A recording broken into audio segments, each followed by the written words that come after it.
Bismillahirrahmanirrahim. Assalamualaikum semua. Saya harap awak semua dalam keadaan sihat dan sejahtera. Untuk pelajaran minggu lepas, kita sudah belajar solat Jumaat dan khutbah Jumaat.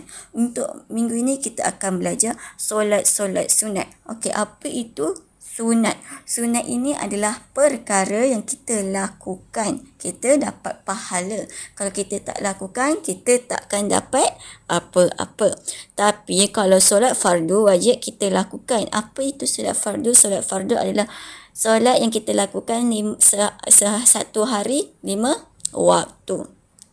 Dalam tajuk ni kita akan belajar pengertian setiap solat sunat, lafaz niat setiap solat sunat, kaifiat setiap solat sunat, hikmah dan cara mengamalkan solat sunat. Okey, semua kita tengok muka surat 13. Ada 9 daun-daun di situ kan? 1, 2, 3, 4, 5, 6, 7, 8, 9. Okey, itu adalah solat-solat sunat yang kita akan pelajari. Okey, yang pertama adalah solat sunat rawatib. Yang kedua, solat sunat duha. Yang ketiga, solat sunat hajat. Yang keempat, solat sunat tarawih. Yang kelima, solat sunat tahajud. Yang keenam, kita akan belajar solat sunat tasbih. Yang ketujuh, kita akan belajar solat sunat witir. Ke-8, kita akan belajar solat sunat tahiyatul masjid. Dan yang sekali kita akan belajar solat sunat gerhana. Setiap solat sunat yang kita sebut tadi, saya akan ajar awak satu persatu. Saya akan kenalkan serba sedikit apa itu solat sunat tersebut sebelum kita belajar.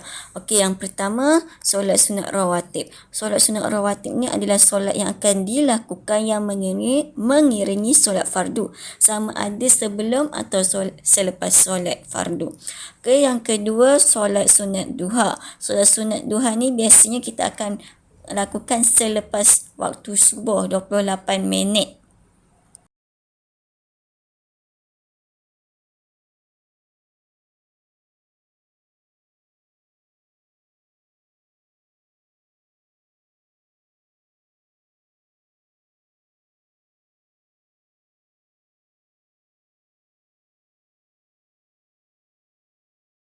...28 minit selepas waktu subuh, antara pukul 7.30 sehingga matahari terpacak. Biasa dilakukan untuk memurahkan rezeki kita. Okey, seterusnya adalah solat sunat hajat. Solat sunat hajat adalah solat yang dilakukan kita untuk memohon hajat.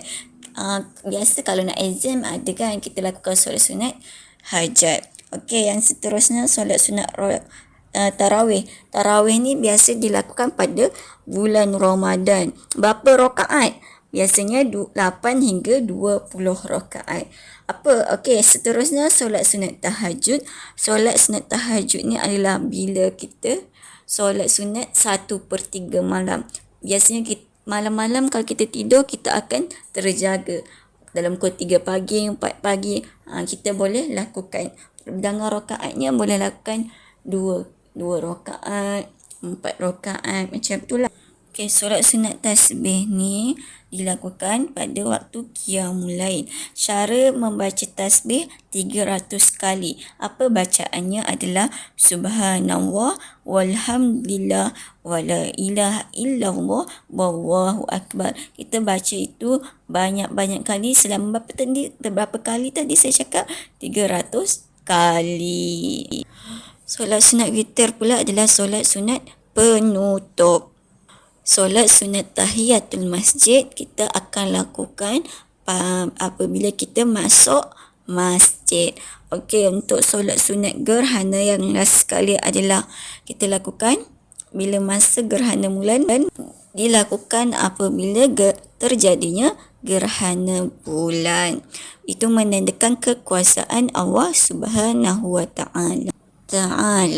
Okey, untuk latihan, murid-murid semua diminta buka buku tulis dan salin 9 solat sunat tersebut dengan cara buat peta minda.